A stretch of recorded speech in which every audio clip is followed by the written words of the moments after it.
Hi, welcome to Mike's Diabetes World. Today I want to discuss something I discussed on a video, but I think it's been over a couple of years now. Maybe I've redone it, but I think now I'm really able to do more of an in-depth talk about it. And that is first diabetic neuropathy. And diabetic neuropathy comes in three major forces. And the first one I want to discuss, sorry, my nose always gets itchy, is peripheral. And peripheral talks about your legs, your feet, and your hands. And usually happens feet, legs, and hands is usually the order it happens in. And peripheral is sort of always begins feeling like pins and needles. Now, if you're started to always feeling pins and needles in your feet, get it checked out. Get your blood sugars under control. And quickly, because that's going to be your best defense. And peripheral, may have more pain sensations, or it may totally be absent. And, for someone who's not a diabetic, if they have pain in their feet or their legs, it may be okay, it's sore, I'll stay off of it. But a diabetic, it can be increased. And that's pretty well, peripheral neuropathy was the reason I went to a chair. Because walking on my legs was, oh my God, I'd have to stop. Sometimes I'd be in tears over it. And, this really kind of sucked for someone like me who was pretty well on their feet up to 8 hours a day, usually longer by the time you get to a bus stop, whatever. And, it sort of began as sort of a tingling. I would always feel I'd have to stomp my foot or kick a door jamb, not hard, but just hopefully to get the blood flowing down there. And to me, that's what it's always felt like, because I know if you sleep weird on your hands or whatever, you could get tingling there. But this kind of tingling goes on all the time. And the pain in my legs got so severe that I went out and I got myself my first chair.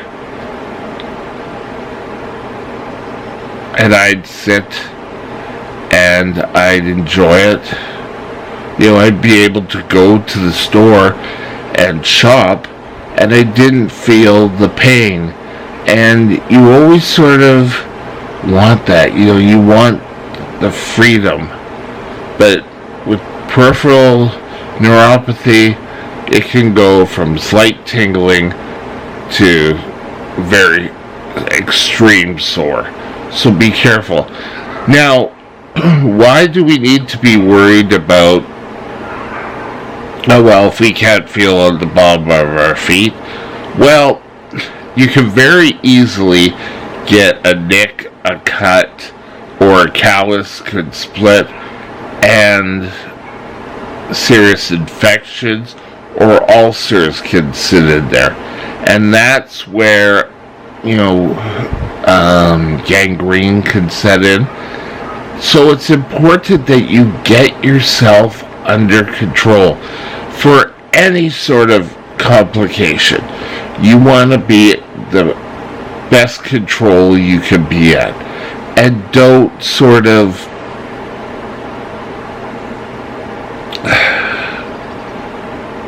I'll start tomorrow, I'll feel better in a bit. If you have started to feel tingling or the burning sensation I've heard it described as, get to your doctor, and get to your doctor pretty quick.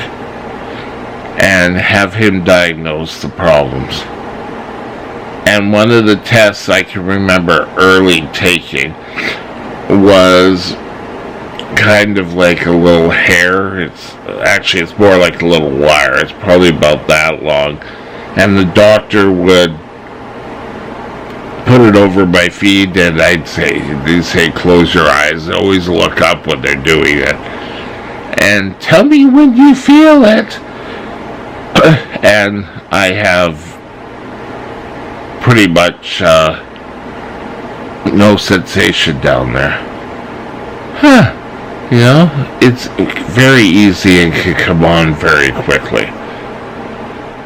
Okay, so now autonomic neuropathy. Sorry, just checking my notes here.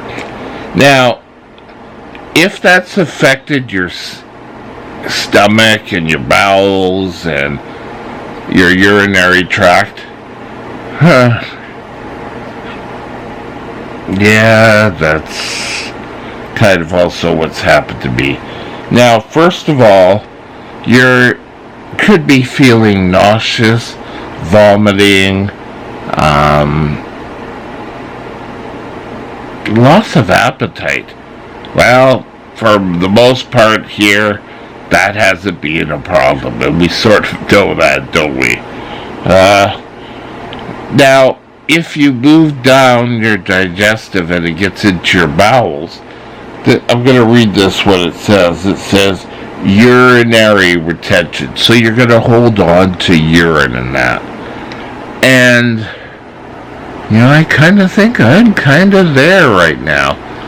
And this is kind of a pain.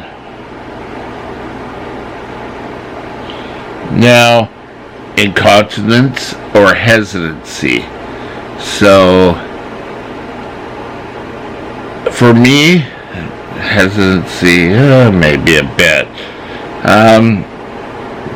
Incontinence, no. That's not an issue for me. Sexual dysfunctions can be a major problem. And this is all controlled by your nerves. And, we don't think about that day to day. But it's quite important that we do think about day to day. You don't want your body to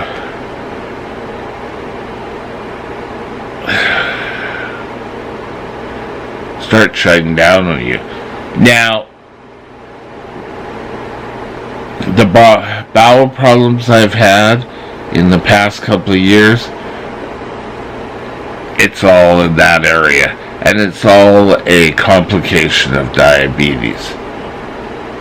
Now, eyes, you can have problems not focusing, but the amount of light that comes into your eyes.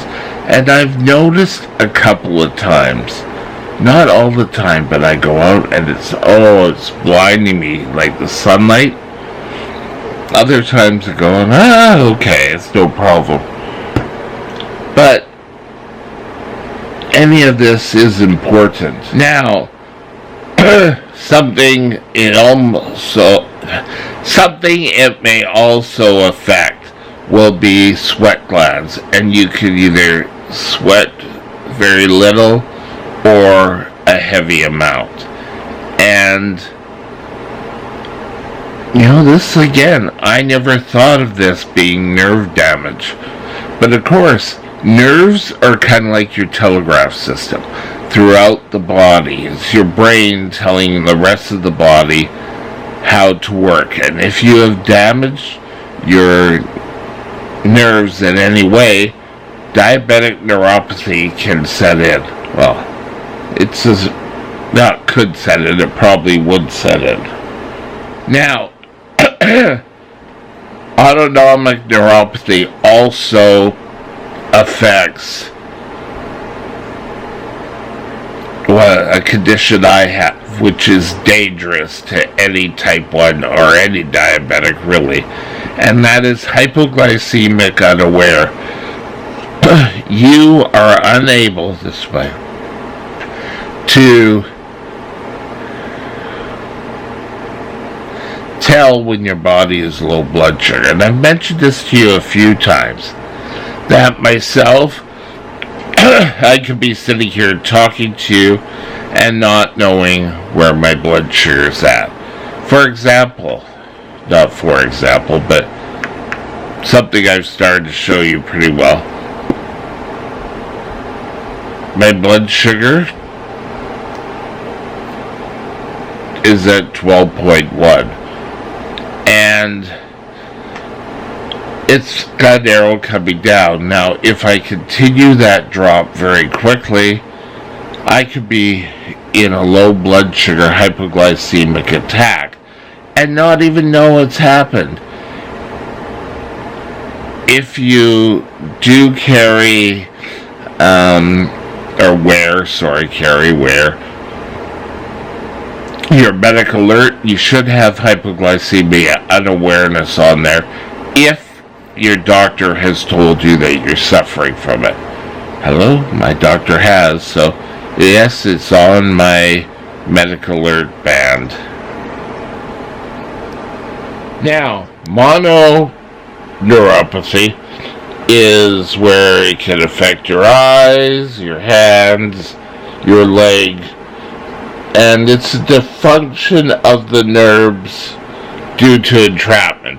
And the best one we've learned in this area is carpal tunnel, because your nerves go through a little tunnel. Carpal tunnel, see? Yeah, and that could cause pain, and it's not really a great situation. Now, there's one other, and this, let me just get to my topic here. It's called paroxysmal neuropathy, and that usually affects the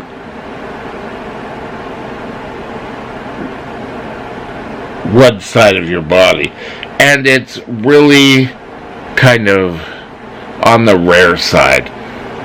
It's not really that common, and I've got to think about it, well, by this one leg, but I don't know if that leg is because of nerves, but it could be.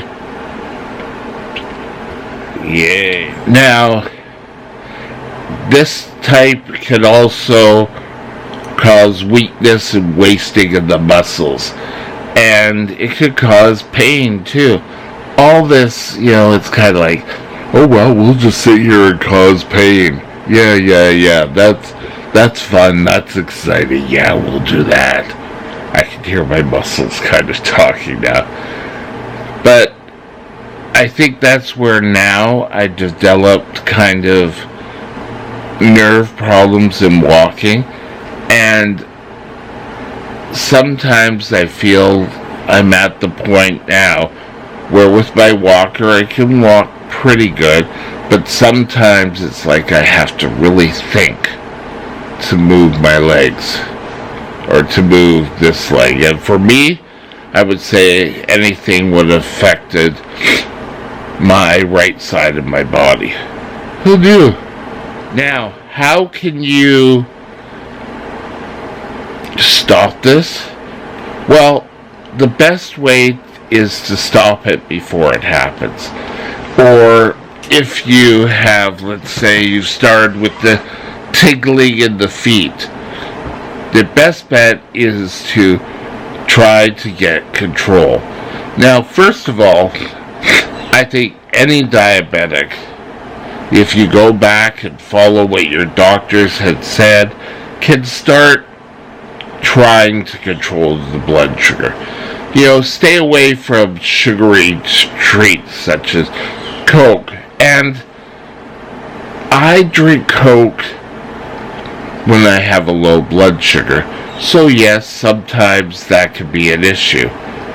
So be careful in what you're doing. Don't eat unnecessary sweets if you're trying to control your blood sugar. It's not like the nerves can be replaced. I'm sorry, it just doesn't happen. You want to prevent A, from it happening, and B, if it happens, from going on and continuing. Now, take control. So you're going to take a look at what you eat, your exercise routine. You're also going to check your blood using your glucometer. And the baseline to start with is at least 4 times a day. Now,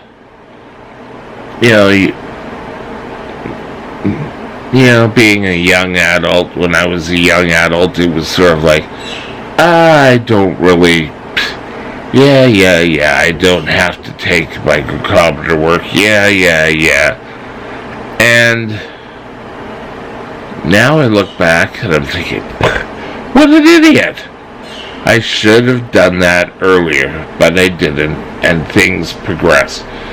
And it partly progressed because I'm doing this all the time, and I'm doing that because I'm brittle diabetic. So, again, stop it before it starts.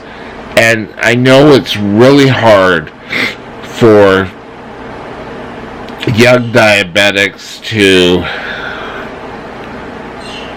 heed the warning of an older diabetic or someone who's lived through this, because that'll never happen to me.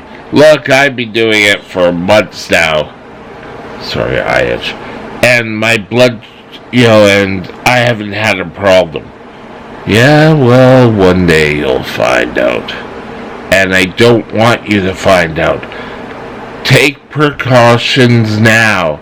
I don't care whether you're 5 years old or you're 105 years old. Taking precautions for your blood sugar every single day is important. Don't be stupid. Control diabetes. Don't let diabetes control you. I remember I have no idea where that came from. It's a good thing. And if anyone knows, let me know at Mike's Diabetes World at shaw.ca, and I will give credit. Have a great day, and I'll talk to you later. Bye now.